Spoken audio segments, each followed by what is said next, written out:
Bonjour et bienvenue à la gare à jeux. Aujourd'hui, je vous propose une vidéo sur, vous avez vu quoi, sur Dragon Eclipse, le nouveau jeu de Awaken Realm. Leur renommée n'est plus à faire. Alors moi, j'ai pu tester, et j'imagine vous aussi, pas mal de leurs jeux, et là, c'est le nouveau jeu qui est actuellement en cours de financement participatif sur leur plateforme de crowdfunding. Et du coup, aujourd'hui, je me suis dit, c'est peut-être le moment de faire une vidéo pour vous dire ce que j'ai un peu trouvé sur le net, parce qu'il faut savoir quand même que c'est une campagne qui fonctionne très bien actuellement, mais on n'a pas la possibilité de voir le livre de règles. Alors il y a pas mal de français, pas mal de rumeurs sur internet où effectivement ça manque un peu d'informations. Alors je fais pas souvent ça à la gare à jeux, de vous présenter des jeux que je n'ai pas pour vous les montrer, puisque du coup en général je fais les règles, je vous présente le matos parce que je les ai à la maison. Awaken Realm ne m'a pas proposé de m'envoyer un prototype, mais je pense que c'est important quand même qu'on en parle un peu puisqu'il reste 9 jours et il y a déjà 13 000 contributeurs. Alors est-ce que ça sera le nouveau hit? Est-ce que ça sera le nouveau buzz du moment? Eh ben il faut en parler parce qu'ils surfent un peu sur la vague. Et oui, parce qu'en fait ils surfent un peu avec le concept Pokémon. Il va falloir les attraper tous, les Mistlings, il va falloir attraper ces créatures avec le côté dragon. Donc déjà le titre du coup sonne bien, le côté un peu Pokémon, on va essayer de dompter les créatures, évidemment ça donne un peu envie, et en plus il surfe aussi sur la vague des TCG, des jeux de cartes à collectionner, etc. Ce n'est pas vraiment un jeu de cartes à collectionner dans le sens où dans ce jeu vous avez toutes les cartes qui sont déjà disponibles dans le jeu. Ils appellent ça un jeu d'aventure à collectionner. Alors vous savez qu'à la gare à jeux, j'adore les jeux d'aventure, c'est un peu la spécificité de la chaîne, donc je me disais quand même il faut parler de ce jeu, et puis du coup c'était évidemment, je suis intéressé pour me dire est-ce que je le prends, est-ce que je le prends pas. Du coup moi je vais vous donner évidemment sur cette vidéo mon avis. Sans plus attendre, n'hésitez pas évidemment à vous abonner, à mettre un petit j'aime et un commentaire si jamais la vidéo vous intéresse, et à partager tout autour de vous. Alors, Dragon Eclipse, on a dit quoi? C'est du coup du jeu de cartes, c'est à la sauce Pokémon, à la sauce TCG, jeu de cartes à collectionner en jeu de plateau, en jeu de société, et ils disent en gros c'est le nouveau concept, c'est le côté qui révolutionne, un nouveau concept que eux ils ont imaginé. Alors un nouveau concept, et c'est peut-être un peu fort parce qu'en fait c'est juste des reprises de plein de petites choses, et ils mettent tout ça, ils mélangent tout ça, et ils mettent tout ça dans une boîte. Évidemment, Awaken Realm, ce sont des jolies boîtes, c'est du beau matos. Je pense même que c'est un des éditeurs qui fait les matos de plus belle qualité. Quand on voit les figurines, les illustrations, la qualité d'ailleurs en général des textes, des règles, etc. Effectivement, ils sont au top niveau. C'est pas pour rien si à chaque fois leurs jeux font des cartons, font le buzz, puisque à chaque fois, du coup, c'est plus de 10 000 contributeurs à chaque fois, et surtout les jeux ont une très bonne popularité. C'est pour ça qu'à chaque fois, du coup, beaucoup de personnes pledge. Mais là, quand même, un peu la question à se poser, à un moment donné, du coup c'est bien, ils ont leur renommée, donc c'est pour ça que tout le monde va backer. Hop, déjà il y a 13 000 contributeurs, mais moi je suis assez surpris parce que je me dis quand même, il n'y a pas de livre de règles, on sait pas grand chose sur le gameplay, et malgré tout, tout le monde est là en train de mettre je back, je contribue, et puis à côté de ça, il y a des petits éditeurs qui peinent comme des oufs à essayer de faire plein de choses, et du coup ça fonctionne pas, donc évidemment, la renommée fait beaucoup, mais il faudrait quand même s'intéresser un peu au jeu. Alors, pour voir un peu dans les grandes lignes, j'ai essayé de faire mon enquête, de regarder sur les différentes chaînes à l'étranger, parce qu'en France, je crois qu'il n'y a personne qui a eu le prototype, à ma connaissance, en tout cas, j'ai rien vu en français, donc je suis allé un peu scruter à droite à gauche pour me dire bon, qu'est-ce qu'il y a comme gameplay là-dedans.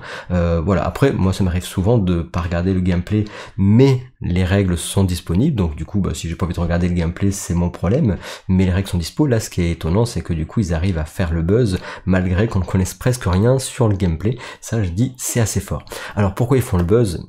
Et évidemment parce que le jeu est magnifique, les illustrations sont très belles, les figurines sont très jolies, le concept, je vais dompter des créatures, des petits dragons, du coup les Mistlings, évidemment ça donne envie, le côté un peu narratif, le fait que ce sera un jeu qui sera traduit. Alors attention, si vous décidez de l'avoir en français, vous le recevrez évidemment 6 mois après, donc attention. Alors je vous propose de regarder un peu le début de la bande-annonce, et puis après on va aller regarder la campagne, regarder ce que ça donne, et puis du coup moi je vous donnerai un peu mon avis en fonction de du gameplay que j'ai regardé à droite à gauche en disant bon ok, c'est quoi ce genre de jeu? Vous savez que j'aime les jeux d'aventure, est-ce que vraiment c'est fait pour moi, est-ce que c'est fait pour vous? Et on le saura dans quelques minutes après avoir regardé un peu tout ça.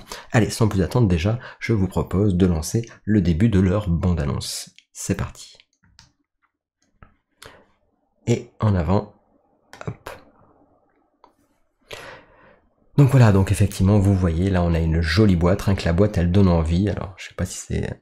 Donc hop, voilà, avec les figurines. Alors il faut savoir que vous avez deux versions, vous avez la version standees et la version avec figurines. Alors évidemment c'est pas du tout le même prix, alors ils ont bien géré l'histoire, on voit que c'est quand même un très gros éditeur parce qu'ils arrivent à proposer à un prix défiant toute concurrence la version sans figurines.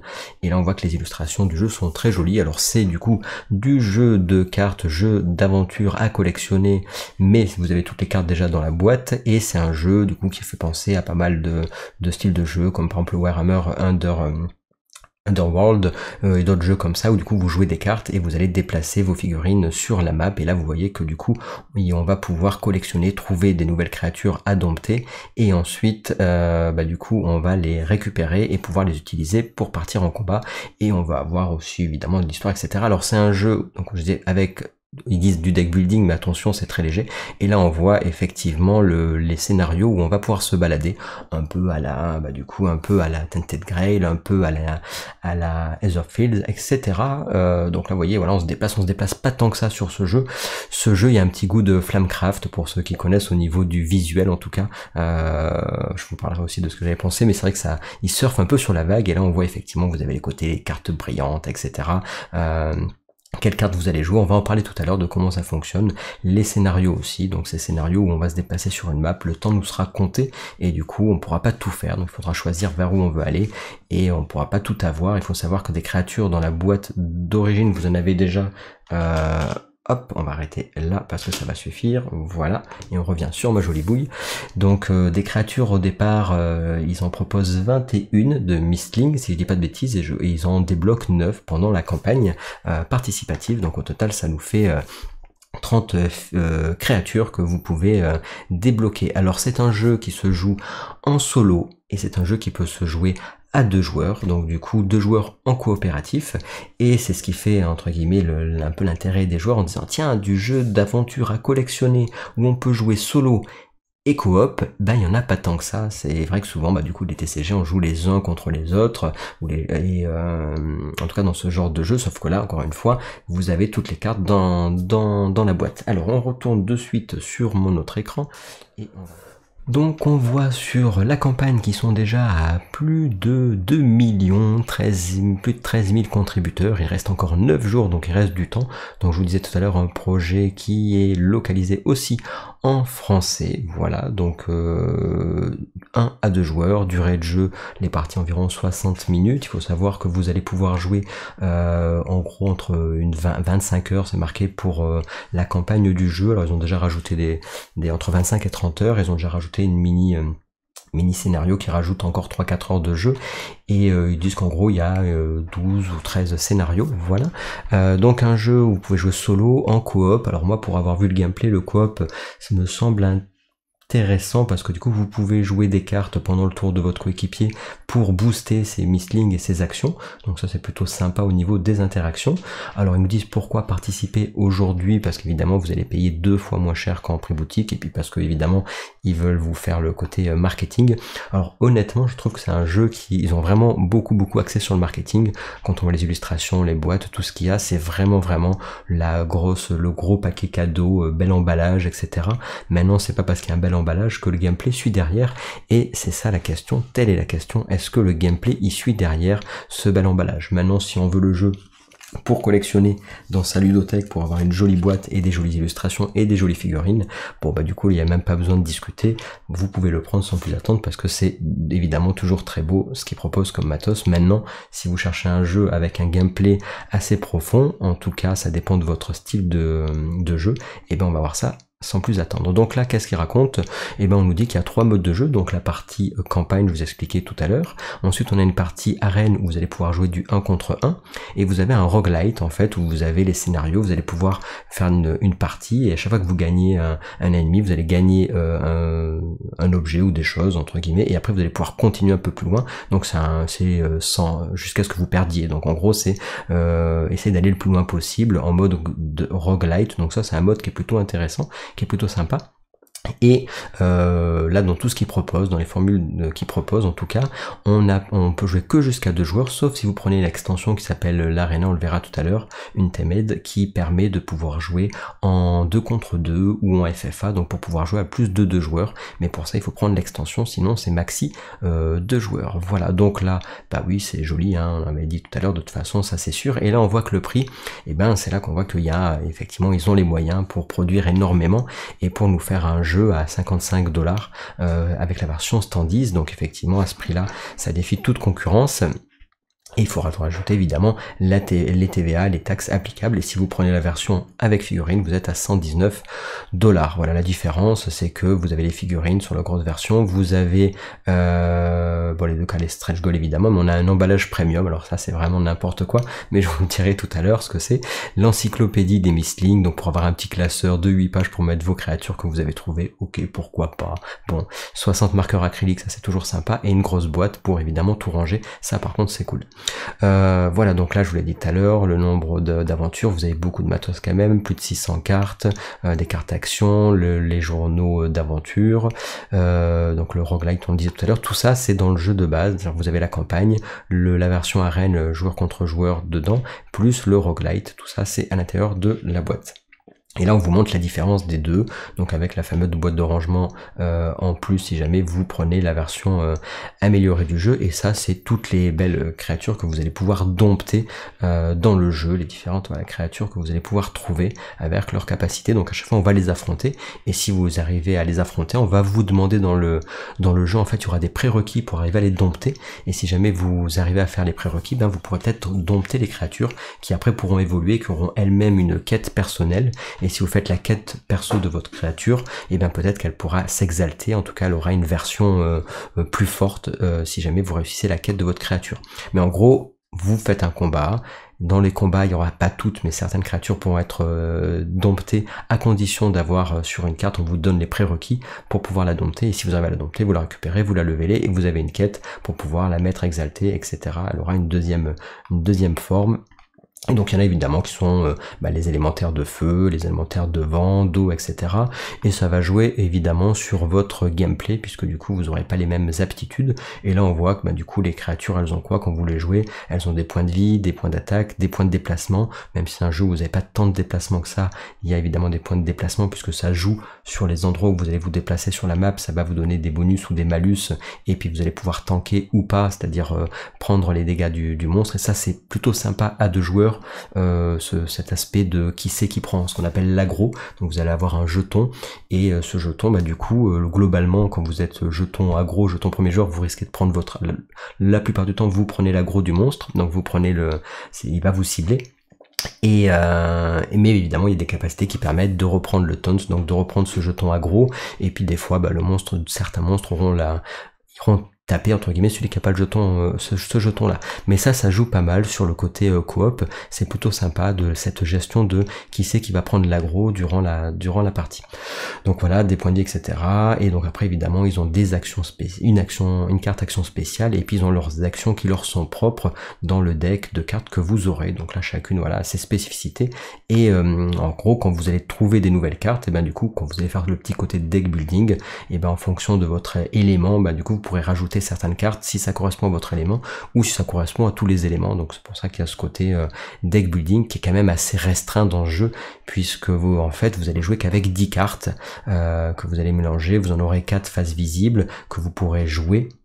Vous verrez tout à l'heure, c'est ce côté un peu à la Ark Nova, etc., où on a une rivière de cartes qu'on peut utiliser, et en fonction des cartes qu'on va jouer, elles vous donneront des jetons d'éléments qui vous permettront de taper plus fort ou de faire des petits combos, mais ça reste assez, malgré tout, au niveau du gameplay, assez très familial, on va dire. Moi, je suis un peu déçu, parce que du coup, avec vu l'éditeur, j'aurais aimé que dans ce genre de jeu, il nous propose un jeu profond dans le gameplay, et un jeu qui va loin dans les mécaniques, mais en fait on est vraiment sur du jeu familial. Donc moi je pense que, en tout cas pour ma part, vous verrez tout à l'heure, mais Vous verrez tout à l'heure. Enfin voilà, donc du coup, ici on a donc du coup tout ce qui a été les créatures de base, les mistlings de base, et après on en a 9, donc je vous disais qu'ils seront révélés par la suite petit à petit, et là on dit qu'ils peuvent donc du coup s'exalter, ce que je vous racontais tout à l'heure.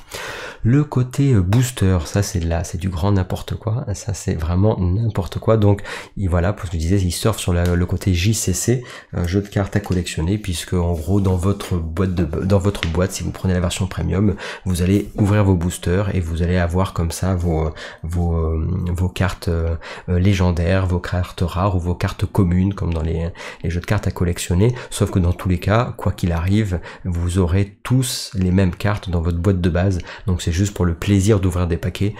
Voilà, bon, ok, d'accord, je suis très sceptique sur cet aspect là, déjà sur le côté, bon ok, déjà ça coûte plus cher le côté financier d'avoir plein de paquets comme ça, bon ok, mais il y a vraiment aucun intérêt je trouve, à part voilà, ok, la sensation des JCC, c'est vraiment pour surfer entre guillemets sur le buzz du JCC. Ils ont vraiment voulu surfer sur le côté Pokémon avec le fait de dompter les créatures et sur ce côté jeu de cartes à collectionner, alors qu'en fait pas du tout quoi, c'est juste tout simplement du jeu de cartes et vous avez un mini deck building, mais tout ça c'est tout mini, c'est tout je trouve que c'est surtout du gros emballage et du gros m'as-tu vu, gros visuel, mais en fait à l'intérieur attention, on peut s'y méprendre quand même. Donc voilà, je dis pas que le jeu est nul, mais je dis attention entre ce qui montre au niveau visuel et ce qu'on a à l'intérieur au niveau gameplay, voilà, il y a quand même une différence en tout cas en termes de voilà, en termes de ce qu'on peut voir. Donc ici voilà, il vous montre ce qu'on a dans un booster, donc 13 cartes avec une légendaire, 4 rares, 8 communes. Ok, en fait on s'en fiche un peu puisque dans tous les cas on aura tout de toute façon dans la boîte. Voilà, et puis là les fameux éléments, le mistling qui peut avoir ces cartes là, la rareté et les éléments qu'on disait tout à l'heure, la lumière, l'obscurité, l'air, l'eau, la terre, le feu, et après vous allez pouvoir comboter pour faire vos propres decks. Voilà, et puis là vous avez les cartes qui brillent, voilà, encore une fois ça c'est du joli m'as-tu vu. Voilà, l'encyclopédie si jamais vous récupérez les créatures et que vous voulez les mettre dans un classeur, voilà, pourquoi pas. Et là vous avez le côté aventure, donc du coup parce que le jeu se joue un peu voilà comme Tainted Grail et compagnie dans leur jeu narratif où vous allez vous déplacer sur dans le monde, dans l'univers, dans cette histoire qui là du coup peut donner envie de découvrir ce jeu, et du coup vous allez avoir un temps, là on voit marquer 1, 2, 3, 4, en fait vous allez être restreint dans le temps, vous pourrez pas tout faire sur la map, donc ça sera à vous de décider vers où vous voulez aller. Vous aurez des petits indices pour dire ah tiens bah oui tiens là bah tiens cette créature elle est plutôt au niveau des arbres, donc est-ce que je vais me déplacer plutôt vers les arbres, dans les souterrains pour avoir telle ou telle créature. Donc du coup le temps va être compté, évidemment plus vous prenez du temps et vous vous baladez et plus vous risquez d'avoir bah du coup prenez peut-être des bonus ou pas, mais pas que, il y a un côté un peu de temps de ta chance parce qu'on peut vous dire bah tiens est-ce que tu veux explorer encore plus, mais tu risques à un moment donné de te prendre de la fatigue et dans ce cas vous récupérerez des cartes fatigue qui iront dans votre deck qui après vous utiliserez pendant le combat. Donc vous avez vraiment la partie aspect exploration et après l'aspect combat. Voilà, moi j'ai l'impression que l'aspect exploration est quand même assez malgré tout linéaire, malgré ce qui est proposé. Voilà, on va sur une map, on n'a pas 50 000 trucs et puis après le temps que vous est compté, donc c'est pas non plus, c'est du monde ouvert si on veut, mais c'est toujours dans ce genre de jeu que eux proposent en tout cas, parce que les vrais mondes ouverts, il y en a, hein, pour certains, mais en tout cas pas celui-là, je trouve pas spécialement. Voilà, enfin bon. Donc du coup, vous avez le temps que vous est compté, vous pouvez vous déplacer en fonction des endroits où vous allez aller, vous allez récupérer certaines infos, certaines DL scripts comme on dit. Donc voilà, donc les différents lieux que vous aurez, je sais plus combien il y en a exactement. Voilà, vous aurez récupéré évidemment des cartes objets pour vous aider dans vos combats. Donc après, au bout d'un moment, quand le temps se sera écoulé, vous allez évidemment avoir des combats, c'est quand même le but du jeu. Voilà, et après donc là il vous montre les différentes arènes puisqu'il y a 10 arènes différentes. Voilà, le roguelite donc avec 30 plans, et donc vous allez aller de plus en plus loin dans le jeu en essayant d'aller de plus en plus loin en une seule partie. Voilà, et puis là du coup il vous redonne les prix, donc 53 € pour la version qui est ici avec juste les standees, et sinon c'est 114 € avec les figurines, et sinon on peut même prendre la grosse version collector avec l'extension qui vous permet de jouer à plus de 2 joueurs en arène, attention juste pas en mode campagne, 177, mais vous pouvez l'avoir aussi si vous rajoutez je crois que c'est une vingtaine d'euros à rajouter à votre pledge sans figurines, c'est possible aussi. Voilà, et là il vous montre tout ce qui a déjà été débloqué. Voilà, donc là je vous disais, hop, vous pouvez avoir, donc c'est une Untamed Arena à 25 €, vous pouvez récupérer.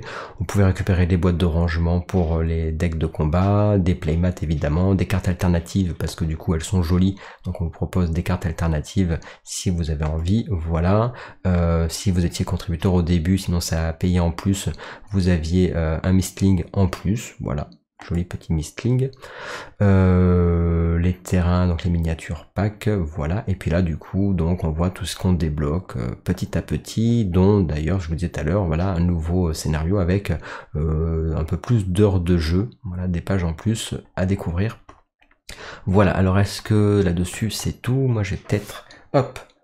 Voilà, donc moi j'ai regardé les différentes vidéos qui étaient proposées à l'étranger, donc on a vraiment ce côté scripté de je me déplace dans les villes, dans les différents endroits, j'investigue, j'y passe plus ou moins de temps, mais évidemment j'ai des malus si j'y passe trop de temps, il y a un peu de temps de ta chance si tu veux avoir certains trucs, mais du coup vous aurez le revers de la médaille, donc il y a un peu ce côté-là dans l'exploration qui peut être sympa, et après vous avez surtout évidemment le nerf de la guerre, c'est les combats, donc les combats en solo ou en coop. Le côté coop semblait sympa parce que du coup, encore une fois, il y en a un qui joue et vous pouvez l'aider si jamais vous avez, vous pouvez le booster avec vos propres cartes sur son tour de jeu. Ça, j'aime toujours moi ce côté un peu interaction. Et par contre, bah, du coup, ça manque un peu quand vous êtes en solo. Et pareil, à 2 joueurs, ce qui est intéressant, c'est ce côté jeton que vous allez pouvoir dire bah tiens toi tu le prends comme ça tu auras l'aggro, tiens je récupère l'aggro du monstre, c'est-à-dire le fait d'être ciblé pour prendre les dégâts. Ça aussi, ce petit côté gameplay en plus c'est sympa je trouve à 2 joueurs, et en solo bah du coup ça peut manquer un peu. Le jeu en gros vous avez 10 cartes, vous allez avoir 10 cartes, j'aimerais bien vous montrer, hop je vais essayer de vous montrer quand même, hop alors ça sera sur d'autres hop, est-ce que je peux vous montrer ça, les cartes elles sont ici, voilà. Alors je vais essayer de vous montrer une photo du plateau. Hop, voilà, donc là eux on les voit jouer, donc je vais vous montrer ça. Hop, voilà.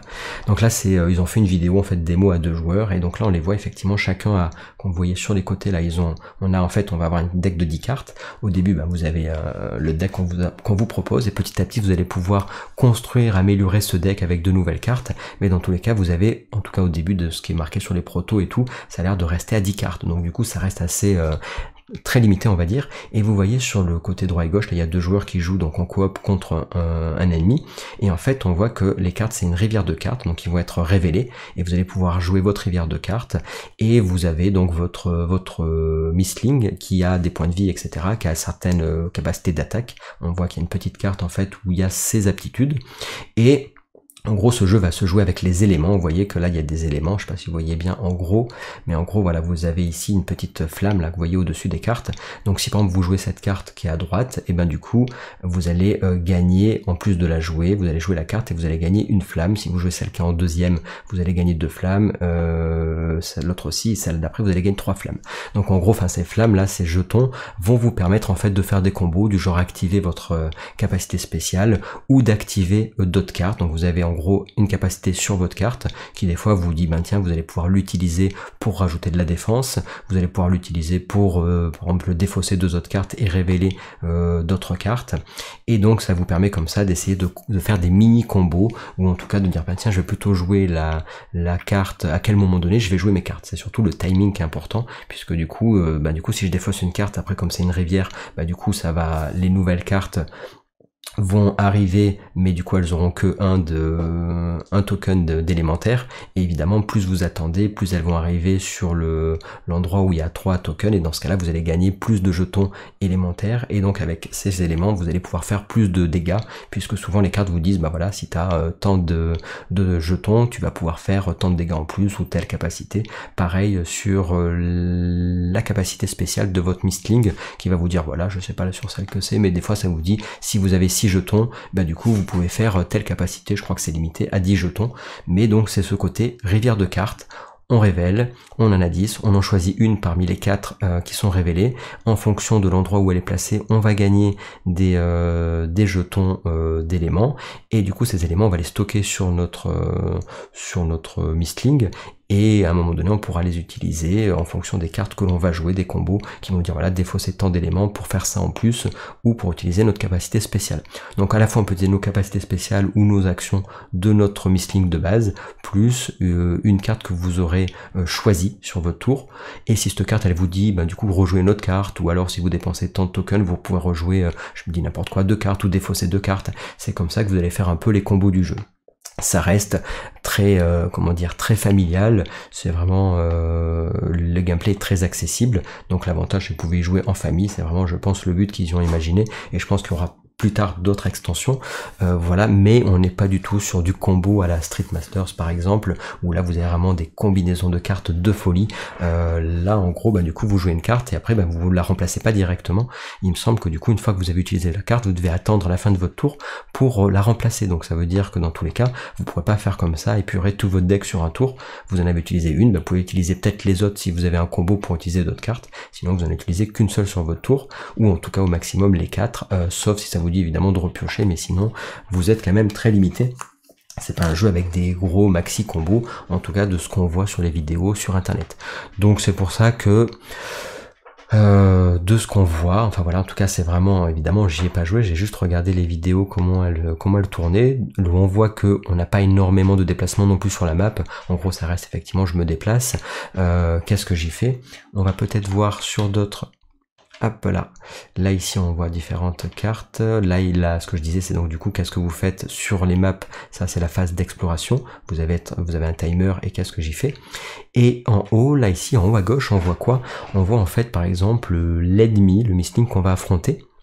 Et en fait il va nous dire, on va voir à l'avance quelle carte il va jouer. Donc en fait en gros on anticipe, puisque sur le tour suivant on sait par exemple que lui il va jouer une carte comme ça. Alors là on le voit pas parce que c'est un petit, mais en gros sur sa fiche ils nous disent en fait s'il y a tel symbole de carte qui va jouer, donc elles sont révélées ces symboles là, et du coup il va faire tel effet. Si c'est tel symbole il fait tel effet, donc on voit à gauche, en haut à gauche il y a 3 symboles différents, et en fonction de la carte ennemie qui est révélée, on le sait à l'avance, et du coup on sait qu'il va faire telle ou telle capacité. Donc ça fait un côté un peu plus puzzle game, puisqu'on sait à l'avance ce qu'il va faire, et donc on peut s'y préparer pour s'éloigner de l'ennemi ou pour s'y rapprocher. Donc ça c'est le côté sympa. Par contre ça rajoute, ça simplifie le jeu, puisque du coup il y a moins de hasard, et donc on sait un peu plus ce qu'il va faire. Après peut-être ce serait intéressant d'imaginer un mode de jeu où on voit pas ce qu'il va jouer, pour avoir ce côté un peu plus difficile, ou en tout cas ça aurait pu être sympa d'avoir des cartes qui vous permettent de révéler justement l'attaque qu'il va faire, alors que là vous le savez directement. Donc ça c'est dommage aussi, il y a moins de profondeur de gameplay, dans le sens où on n'a pas une carte qui nous dit voilà tu révèles la prochaine carte pour savoir ce qu'il va faire comme attaque. Là vous savez déjà la prochaine attaque, ce qu'il fera comme style d'attaque, puisque il y a le symbole et vous regardez en fonction de sa carte ce qu'il va faire comme attaque.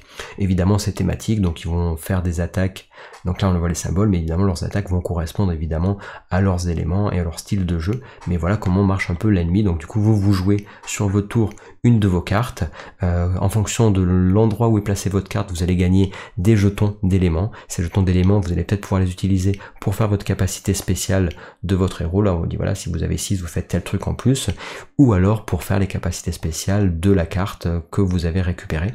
Voilà, et après l'ennemi va jouer, ou le coéquipier, enfin l'ennemi va jouer, le coéquipier va jouer, l'ennemi va jouer, vous allez jouer, etc. Une fois chacun. Et après vous avez aussi l'ennemi en fait qui a une capacité spéciale qui va s'activer à un moment donné. Donc en gros par exemple là on voit qu'il y a un token, une petite bulle, je me rappelle plus du nom, token chinois là, qui fait qu'en gros on sait que quand il aura activé 2 cartes, ou enfin 3 cartes, et il fera sa capacité spéciale. Donc là vous voyez que ça peut aller jusqu'à 5. Donc en gros l'ennemi va jouer une carte, on sait à l'avance ce qu'il va faire, on le voit. Après, à son deuxième tour, du coup, on sait à l'avance ce qu'il va faire au deuxième tour. On sait pas tous ses tours à l'avance, on va quand même les piocher juste avant. Mais après, on dit, ah tiens, ok, deuxième tour, il va faire ça. Et à un moment donné, du coup, sa capacité spéciale va s'activer, ou à sa 3e activation, ou à sa 4e activation, ou à sa 5e activation. Et donc ça, on le sait par rapport à sa capacité spéciale, à quel moment donné, il va faire sa capacité spéciale, c'est-à-dire à quel round, si vous préférez. Donc c'est pour ça que vous voyez ce petit jeton-là, qui dit, tiens, attention, là, à ce round-ci, il va faire sa capacité spéciale. Voilà. Donc voilà comment fonctionnent les ennemis, hein, c'est très simple. Donc on révèle à l'avance une carte et on sait qu'est-ce qu'il va faire comme action, s'il se rapproche de nous, s'il fait telle ou telle chose. Et après, bah, évidemment, si vous connaissez un peu les ennemis, vous pouvez regarder son deck de cartes pour voir qu'est-ce qu'il a plus ou moins comme action, comme symbole d'action, pour savoir qu'est-ce qu'il va faire plus souvent comme style d'action. Voilà. Et après, évidemment, si vous lui faites assez de dégâts, bah, vous l'éliminez. Mais c'est pas parce que vous l'avez éliminé que vous l'avez dompté. Vous aurez des cartes qui vous diront, celui-là, vous pouvez le dompter. Pour le dompter, il faut par exemple se mettre à tel endroit sur la map. Et puis après, il faudra lui faire tant de dégâts. Et puis après, il faudra peut-être jouer une carte spéciale pour pouvoir le dompter. Un peu à la Pokémon. Et dans ce cas-là, bah, vous avez ça, c'est le côté sympa du jeu où vous allez avoir certaines choses, certains prérequis pour pouvoir dompter l'ennemi, sinon vous le tuez puis vous l'avez pas récupéré. Voilà, par rapport à ça, la façon dont ça va marcher, donc encore une fois, c'est quand même, ça reste très simple, hop, alors il a pas envie de, hop, il a plus envie de changer, hop, non, il n'a plus envie de changer, voilà, parce qu'on les a toutes vues en fait. Voilà, donc là on voit un ennemi de plus proche avec ses points de vie, les points de dégâts quand il attaque sur une attaque de base, ses points de défense, là, il n'en a pas, et ses points de mouvement. Voilà, et ça c'est quand on fait le mode de roguelite et qu'on va aller de plus en plus loin dans le jeu, hop, voilà, et puis ça par exemple c'est une capacité spéciale, donc là je disais voilà, s'il a par exemple si on, ou si l'adversaire, ça dépend, parce que l'adversaire ça peut être nous une fois qu'on l'a dompté, ben là on dit si on a 8 tokens de cet élément, bah du coup Fire Nova, on va faire 7 de dégâts à chaque adversaire à distance de 3. Donc là évidemment c'est l'adversaire, c'est l'ennemi, un cassa. Donc là c'est lui, il va nous faire, si on joue en coop, il va faire à chacun 7 de dégâts à tous ceux qui sont à 3 de distance ou moins, si jamais il a 8 sur lui, et pareil après ça peut marcher aussi évidemment pour nous. Voilà, et là ici on voit, donc là j'ai pris un peu des screens hein, de ce qu'on trouvait sur internet, là on voit bien effectivement les différents symboles de cartes de l'ennemi, et puis à gauche on voit, alors je sais pas si on voit très bien, on voit que chaque symbole va correspondre à un effet. Voilà, donc du coup, c'est vrai que c'est rare que je fasse ce genre de vidéo, puisque en général je préfère avoir les jeux pour vous faire une review, mais là j'en ai trouvé aucune en français, le jeu il reste 9 jours, je me suis dit allez gars c'est parti, pendant que bébé dort, et ben je vais vous faire quand même une vidéo, j'espère que ce genre de vidéo vous intéresse, je suis allé chercher un peu sur toutes les vidéos en anglais, voilà évidemment ça reste les protos, d'ailleurs il y en a pas mal qui disent assez dommage, le proto n'est pas très avancé, et c'est vrai que pour l'instant ça reste assez superficiel, pas dans les jolies figurines et les jolis décors, mais dans le fait du gameplay. Quand on regarde un peu le gameplay, on dit tiens c'est cool pour jouer en coop. Le concept est sympa de se pas refiler ce jeton aggro, et le fait de pouvoir aider le coéquipier quand c'est pas notre tour, c'est cool. La mécanique est très soft, voilà, cette rivière de cartes, c'est très simple on va dire, ce qui fait que ça limite aussi les combos, et ceux qui cherchent du gros deck building poussé, bah du coup je pense passer votre chemin, parce qu'avec 10 cartes, ça va être quand même très restreint, voilà, après je sais pas jusqu'à où vous pouvez lever votre Mistling, mais comme il y en a 30 et que vous avez 25 heures de jeu, et que vous avez 12 à 15 scénarios, je pense que c'est assez restreint dans tout ça, voilà.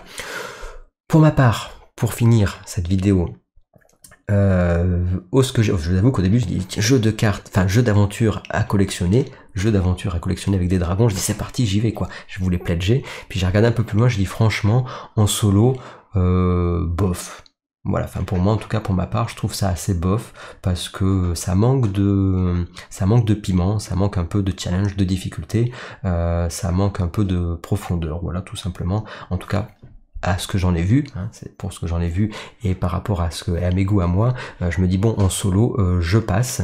Maintenant si jamais j'ai l'occasion de pouvoir y jouer à 2 joueurs, là pourquoi pas, ça peut être sympa à 2 joueurs, je me dis à sortir c'est assez facile, les parties sont rapides, les combats sont rapides, si je veux y jouer en famille, avec bébé quand il sera plus grand, voilà pourquoi pas, avec l'ami aussi, ou avec les amis qui viennent à la maison, voilà le concept est sympa, c'est des dragons, le petit côté Pokémon et tout, pourquoi pas, donc voilà, pour résumer, en solo clairement moi c'est non, en coop pourquoi pas, sachant que c'est que à 2 joueurs, mais moi ça me va, souvent en coop je fais à 2 joueurs, voilà, la campagne n'est pas très longue non plus, mais je vais encore me tâter, sachant que oui, je vous ai dit c'est dans les 53 €, c'est pas si cher, mais quand vous rajoutez les taxes, et si jamais vous voulez jouer à plus de 2 joueurs en mode arène, en affrontement, puisque vous pouvez jouer du coup les uns contre les autres, 1 contre 1, vous avez le JCJ qui est compris déjà dedans, mais si vous voulez jouer à plus, il faut prendre la petite extension, et si vous rajoutez la petite extension plus le jeu de base sans les figurines, vous êtes au total avec les taxes quand même à 97 €. enfin 97 $, enfin à l'arrivée ça fait quand même en euros, voilà. Et après je crois que les frais de port ils sont à 13 $, voire à 19 si vous prenez la version intermédiaire, et si vous voulez le all-in, je crois que les frais de port ils sont à 20. Donc si vous prenez voilà, ça peut vite monter. Donc même si vous prenez au minimum avec la petite extension, vous êtes quand même à 97. Si vous prenez pas la petite extension, on est quand même à 75 € minimum. Donc du coup les 53 € de départ, attention, il faut penser à prendre aussi les taxes, voilà. Donc malgré tout, et par rapport à tout le matos, le côté joli et tout, c'est sympa. Si je prends quelque chose, moi, ça serait vraiment que pour le coop, ça serait sans les figurines, la version de base en standees, mais c'est pas encore sûr, je verrai, il me reste encore 9 jours pour réfléchir, ça dépendra de mon porte-monnaie dans 9 jours, je suis pas sûr que le porte-monnaie il est le budget pour faire ça, on verra, voilà. Est-ce que ça me tente ou pas? Est-ce que je me ferai tenter par le côté joli emballage? Tant pis si le gameplay il est un peu succinct, on verra, on verra. Enfin voilà, en tout cas vous, n'hésitez pas à me dire ce que vous en avez pensé du jeu, par rapport à ce que vous avez trouvé sur internet, si cette vidéo vous a été utile ou pas, et puis n'hésitez pas à mettre un petit j'aime, un petit commentaire, et puis on se retrouve très vite. Je vous dis à bientôt.